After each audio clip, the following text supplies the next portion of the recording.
सोचिए क्या होता है जब शहर का लालच जंगल की शांति से जा टकराता है। आज हम लोग रक्षक नाम की एक बड़ी ही मजेदार कॉमेडी स्किट की परतें खोलने वाले हैं। इसमें देखेंगे कि कैसे बड़ी बड़ी कॉरपोरेट योजनाएं जंगल के असली रखवालों के सामने पानी भरती नजर आती हैं। तो कहानी का जो सबसे बड़ा सवाल है ना, वो यही है कि जब तरक्की का बुलडोजर प्रकृति के शांत घर में घुसता है तो आखिर जीतता कौन है। चलिए पता लगाते हैं। और इस कहानी में ना जवाब बड़ा ही मजेदार है। पता है कौन जीतता है? अरे भाई, वो जिसके पंचलाइन ज्यादा मजेदार हो, क्योंकि ये कोई जंग का मैदान थोड़ी है, ये तो एक कॉमेडी का अखाड़ा है। तो चलिए अब सीधे कहानी में उतरते हैं। देखिए, सब कुछ शुरू होता है जब कुछ सूट बूट पहने बिजनेसमैन जंगल पहुंचते हैं और उनके पास एक ऐसा प्लान है जो वहां की हर चीज को हमेशा के लिए बदलने वाला है। अब यहां ना दो बिल्कुल अलग दुनियाएं आमने सामने खड़ी हैं।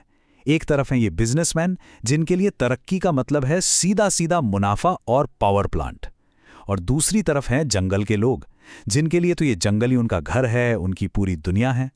अब देखिए, बिजनेसमैन बिजली का सपना दिखा रहे हैं, लेकिन जंगल के रखवालों का जवाब कितना सिंपल और गहरा है। अरे हमारे लिए तो सूरज ही काफी है। तो बातचीत शुरू होती है एक बड़े बहुत बड़े वादे के साथ। बिजनेसमैन कहते हैं, हम यहां एक पावर प्लांट बनाना चाहते हैं। सामने से पूछा जाता है, किसके लिए? तो जवाब आता है, इससे हर गरीब के घर में उजाला होगा। वाह, मतलब एक बिजनेस डील को कैसे समाज सेवा का चोला पहनाया जा रहा है, ये देखने वाली बात है। अच्छा, तो अब सिक्के का दूसरा पहलू देखते हैं कि जंगल के रक्षक और खासकर उनके सरदार इस प्रस्ताव को किस नजर से देख रहे हैं। देखिए, उनके लिए ये सिर्फ जमीन का एक टुकड़ा बिल्कुल नहीं है। और सरदार का जवाब सुनिए, ये सिर्फ एक जवाब नहीं है, ये तो एक सीधी सीधी चेतावनी है। वो कहते हैं, यह जंगल हमारा घर है और ये पेड़ हमारे माँ बाप हैं। अगर तुम भी जिंदा रहना चाहते हो तो जैसे आए हो वैसे चले जाओ। मतलब इन शब्दों में सिर्फ गुस्सा नहीं, अपनी संस्कृति और अपने घर से वो गहरा लगाव साफ महसूस होता है। अब ये लड़ाई सिर्फ जमीन की नहीं रही, अब ये पहचान की लड़ाई बन चुकी है। तो साफ है कि यहां बात नहीं बनने वाली पहली बातचीत पूरी तरह से फेल हो चुकी है।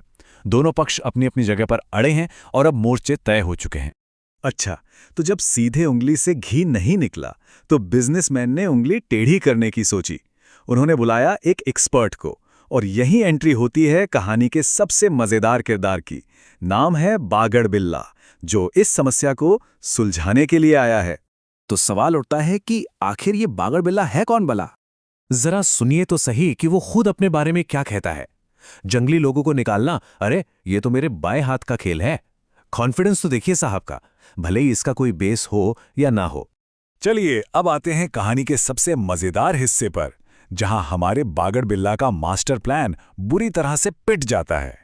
मतलब शेरों और बिल्लियों की एक ऐसी कहानी जो गड़बड़ हो गई। तो बागड़ बिल्ला का ये फूल प्रूफ प्लान आखिर था क्या? बड़ा सिंपल था। स्टेप 1, चुपके से जंगल में घुस जाओ। स्टेप 2, एक स्पीकर से शेर की डरावनी आवाजें चलाओ। स्टेप 3, देखो कि आदिवासी लोग डर कर भाग रहे हैं। और स्टेप 4, मिशन पूरा। मतलब कितना आसान है ना? लेकिन प्लान पहली ही कोशिश में फुस हो जाता है। सरदार की तेज नजरें और कान तुरंत गड़बड़ भांप लेते हैं। उनका कहना है, ये क्या है, कभी शेर की आवाज आती है, कभी बिल्ली की, कुछ तो गड़बड़ है यहां। और बस ये पूरी कोशिश एक मजेदार गलतफहमी पर जाकर खत्म हो जाती है। प्लान तो फेल हो गया है, लेकिन अपना बागड़ बिल्ला वो तो अपनी ही धुन में मगन है। उसे लगता है कि वो कामयाब हो गया और वो अपनी जीत का जश्न मनाता हुआ वहां से निकल लेता है। तो अब मजाक का समय खत्म, बागड़ बिल्ला वाला खेल खत्म हो चुका है। अब संघर्ष अपने अंतिम और सबसे सीरियस मोड पर आ पहुंचा है।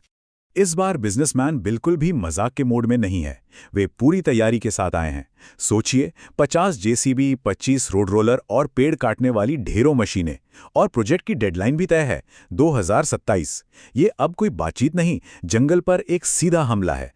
हालांकि एक आखिरी कमजोर सी कोशिश की जाती है।